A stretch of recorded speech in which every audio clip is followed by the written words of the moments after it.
In westerns, flawless cowboys face off against indigenous people portrayed as villains. But in real history, the script is completely different. In native nations, women enjoyed freedom, authority, and hygiene standards that would make many of today's influencers jealous. I'm going to reveal how they handled intimate relationships, enforced unusual family rules, and trained for war. In the end, you'll learn what happened to millions of these women and the pressures they still face today. Have you ever stopped to think about how the image we get of indigenous societies clashes with what actually happened? While Europe was debating whether women could vote or own property, some native nations in North America saw women as the core of community life. The Iroquois, for example, built a confederation that caught the attention of Benjamin Franklin and Thomas Jefferson. Watching the Women's Council, which chose and could remove the chief, the two statesmen found clues that helped shape the democratic system that would later define the United States. In those villages, decisions about war, peace, and how to share harvests went through the voices of the matriarchs first. The contrast gets even clearer when you look at how responsibilities were divided. While men went on hunts and handled outside negotiations, women led ceremonies, managed food supplies, and protected the tribe's sacred memory. They judged whether a treaty was fair or if a leader was still worthy of the title. Power dynamics also showed up in intimate relationships. Among the Cagaba of Colombia's Sierra Nevada, the coming-of-age ritual required a young man to spend the night with the oldest woman in the community. If she didn't declare complete satisfaction, the candidate had to go back to the line. There are stories of nervous nights where a young man's honor depended on pleasing someone with decades of wisdom. It wasn't unusual for a woman to take the lead in proposing marriage. Some accounts say that, worn out by romantic advances, young men would run off into the forest and hide in makeshift shelters. When the number of runaways got too high, the women would organize actual search parties to bring them back so they could get on with their marital duties. These little-known episodes break down stereotypes and open up a whole new set of questions. What other pillars of today's political systems were born under the guidance of leaders who still barely show up in school textbooks? When we think about the battles that defined the conquest of the Wild West, the image that usually comes to mind is of dusty gunslingers dueling at sunset. But behind that scene is a chapter that rarely shows up in the movies. In indigenous ranks, there were women who fought side by side with men, holding their ground both on the front lines and in the rear. Omahas, Cheyennes, Poncas, Sioux, and many other nations had warrior women who could handle rifles, bows, and spears with the same skill as their husbands and brothers. The Texas Rangers themselves reported that, in clashes with the Comanches, they had to aim at the women too, not out of sheer cruelty, but because they saw them as even more dangerous. These women never surrendered. They preferred bold ambushes and fought to their last breath. One of them became a legend, known as Buffalo Trail from the Cheyenne Nation.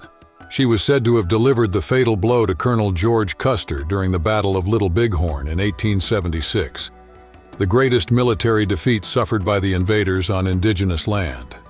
A few years earlier, Captain Robert Carter described in a letter his encounter with another warrior, bow in one hand and revolver in the other, shooting with total mastery, like a cornered tigress. Stories like these reveal the courage, weapon skills, and above all, the determination of women who refused to accept the place the conquerors had planned for them. And with every new story recovered from those dusty, silent plains, one question gets louder. How many names are still waiting to be discovered? In the old villages, starting a family followed rules that were pretty different from today's. Monogamy was the most common setup, but it wasn't the only one.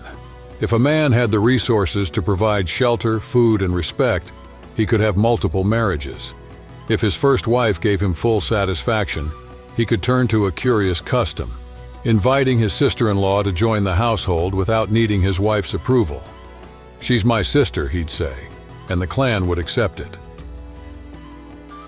These practices show up in myths that explain the idea of plural marriage. In one of them, two sisters lived alone until a stranger came down from the sky. He taught them how to plant, cook, and care for the land, and in return, both women welcomed him. Ever since then, according to the legend, a man could have 2 wives if he was able to treat them fairly. To handle births when there weren't enough partners, the role of the temporary wife came into play. The second or third woman would stay in that role until she found a partner of her own. That way, no woman was left out of family life or went without children, something essential for the group's collective honor. The system, though complex, helped keep the group safe and going strong. While European society still saw marriage as a lifelong bond, in the leather tents of the Great Plains, there was a different logic. For many indigenous peoples, a relationship started as a trial period, living together, sharing responsibilities, and seeing if the partnership made sense. To them, connection mattered more than ceremony, and divorce didn't carry shame, just the wisdom to recognize when it was time to move on. When harmony was gone, each person gathered their belongings and went their separate way. No judges, no guilt. Decades later, the West would give this arrangement a name: common law marriage. The key point, though, was the woman's place. Among the Cheyennes, Sioux, and many other nations, she was seen as the source of life and the bridge to the sacred. The colonizers picked up on that respect quickly. In 1868, George Custer's regiment kidnapped 50 Cheyenne women to pressure the tribe into retreating. The plan worked because no one was willing to risk the women's well-being. It's no coincidence that the Sioux themselves said women walked closer to God than any warrior did. That respect came with real power. The right to end a marriage was theirs. All it took was placing the man's bow, pipe, or hides outside the tent. When the hunter came home and saw the sign, he understood and returned to his mother's home without protest. In some villages, he even had to spend 2 years living under his mother-in-law's roof to show respect before starting his own fire again. It was also his job to make sure births were safe. 1 child was expected at least every 4 years. If the gap got too long, the elder women would gather to understand the cause and support the couple, because the village's survival depended on that cycle of birth and care. Details like these reveal a balance between affection, female authority, and collective survival that still gives us something to think about today. And there are many more layers to this story, just waiting to be uncovered in the next few minutes. When people talk about the Old West, a lot of them still picture Native Americans covered in dirt and settlers looking spotless. But the reality was actually the other way around. For the Europeans who crossed the Atlantic in the 17th century, personal hygiene was barely a thing. Water wasn't linked to cleanliness. Purity meant wearing clean, unstained clothes. If someone had a sharp-looking vest on, they were seen as civilized, even if they reeked of sweat, manure, and horse after days without washing. Lice and fleas came along for the ride, and no one really cared. It was just part of life on the frontier. In that world, a good-smelling cowboy would have seemed out of place. The logic came from medieval Europe, where saints praised suffering and avoided caring for their bodies as a sign of devotion. When colonists saw native people swimming under waterfalls, they called it sinful and disrespectful to Christian traditions. But for indigenous peoples, diving into rivers was just part of daily life, a mix of refreshment, spirituality, and staying healthy. The cultural clash got even sharper when it came to basic bodily needs. Native people would wash themselves after relieving themselves in nature. The newcomers used rough scraps of cloth, or nothing at all, and called the native habit blasphemy. It wasn't until the late 18th century that Americans of European descent started getting into rivers, lakes, and eventually home bathtubs. But today, Hollywood rewrites that history. The cowboy shows up clean-shaven in a bright white shirt, while the native is still portrayed as a wild savage. The reversal couldn't be more telling, and it says a lot about who's been holding the camera throughout history. On the plains marked by conflict and uneasy alliances, one thing always stood out to newcomers. Indigenous women held tightly to their identity. Even while playing active roles in their community's decisions, they showed up looking flawless, wearing pieces that told stories of land and memory. Long fabrics, shirts trimmed with fringe, embroidery that flowed across the chest, skirts that moved with their graceful steps. Every detail made each gesture unforgettable. Beads, shells, feathers, and metals were woven into precise patterns, hanging from necklaces, earrings, bracelets, and anklets, each piece symbolizing a clan, a promise, or a brave accomplishment. Photos from the late 19th century show these calm, strong silhouettes, but they only tell part of the story. Beyond the frame, daily rituals kept their beauty alive. Skin was treated with oils made from seeds and crushed herbs.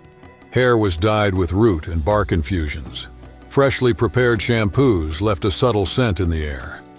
Many of these formulas made their way into modern cosmetics, and today's designers are looking back at those ancient lines, proving that innovation can also come from a story woven with fiber, color, and purpose, ready to cross generations without losing its strength. Among many indigenous peoples, there were remarkable advances when it came to women, but certain rituals revealed deep contradictions.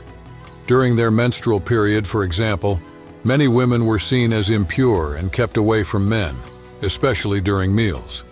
An old story tells of Huisaka, who would drive her own grandmother away from the table and leave her without food before eating, justifying it with that supposed impurity. It was also forbidden to hide the blood. People believed that if a menstruating woman shared food, divine wrath would fall on the family and shorten everyone's life. Interestingly, this treatment varied depending on lifestyle. Settled villages tended to show more care and reverence, while nomadic groups enforced harsher, more punitive rules. Among indigenous nomads, the rare right for women to vote in the selection of a chief hid a harsh daily reality. For many men, a wife was seen as property to be inherited or traded, not as a partner. It was her job to light the fire before dawn, take down the tent at night, prepare the scarce meat, care for the children, and serve the warriors. Once her hair turned gray, she got the last bowl and the smallest cut of the hunt. Hearing that feeding her was a luxury that could be skipped became routine. Even so, the clan wanted to grow in order to face rivals. To balance hunger with ambition, they turned to birth control. Bitter herb teas, smoke rituals, and chants created invisible barriers to conception. When game was scarce, midwives would end pregnancies in the early months to keep one more mouth from sharing an already short food supply. This tension between growing and holding back life didn't go unnoticed by the women in settled villages. Seeing the price nomadic women paid, they began to question old hierarchies and look for ways to break the cycle of sacrifice passed down through generations. When the first ships reached the coast, few could have predicted how much indigenous women's lives would be rearranged. In earlier conflicts, men defended the village and tradition, confident that nothing needed to change. But the constant presence of colonizers opened up a new front, the negotiation of women's bodies as currency for political connection. To please the new government, chiefs began offering young women from their own communities, selling or renting them out without considering their wishes. Among some groups, like the Cree, the custom took on the feel of diplomatic protocol. Giving away a girl was like offering a peace pipe, only this one was flesh and blood. If a mixed child was born from the union, even better. The baby became a living seal of a deal that promised weapons, supplies, and protection. Many colonists accepted the deal and married the young women. The contradiction is obvious. Their consent barely factored in, yet the marriage became an official bridge between two worlds. Crown officials reported that any sensitive negotiation depended on the presence of a native woman to ease tensions, translate gestures, and open doors that armed warriors couldn't. Tired of internal matriarchy and external wars, some men saw giving away these women as a way to end two battles at once, and in doing so, they started a dynamic whose echoes are still felt today. Today, a little over 5 centuries after the first clash between worlds, only about 550 of the more than 2,200 indigenous nations that once lived across North America remain. Most now live on reservations in the western United States. There are small pockets in the North and Midwest, but almost nothing has survived on the East Coast. Among the largest communities are the Cherokees, with over 330,000 members, and the Navajo, with around 220,000. Sioux, Chippewa, Apache, and other groups each number over 100,000, while hundreds of smaller nations fight to keep their traditions alive without any formal support. For many of these nations, the top priority is gaining federal recognition. In the past 4 decades, the Bureau of Indian Affairs has received over 150 petitions and approved only a fraction. That seal turns a tribe into a sovereign nation, with the authority to make laws, collect taxes, and manage its own land. That level of autonomy goes against certain outside interests and helps explain why the process moves so slowly. Even where sovereignty exists, the challenges remain. Jobs are scarce, average income is low, and basic services, electricity, healthcare, and schools are inconsistent. Many of the lands are dry and make food more expensive. In that environment, alcoholism, diabetes, and obesity are common, driving up mortality rates. To stay afloat, many communities have opened casinos, using a tax loophole that allows gambling on tribal land. Young people who don't want to work in that industry turn to traditional crafts, making leather, beadwork, and silver into items that cross borders, though fair pay is rare. So now we're at a crossroads. Stay on the reservations to strengthen the collective, or leave and risk seeing languages, rituals, and memories disappear in the rush of city life. Every year erases another part of a culture that existed long before today's borders. If this story moved you, share the video, leave your thoughts, and help keep these voices alive. As long as someone is listening, there's a future. Thanks for staying with us this far.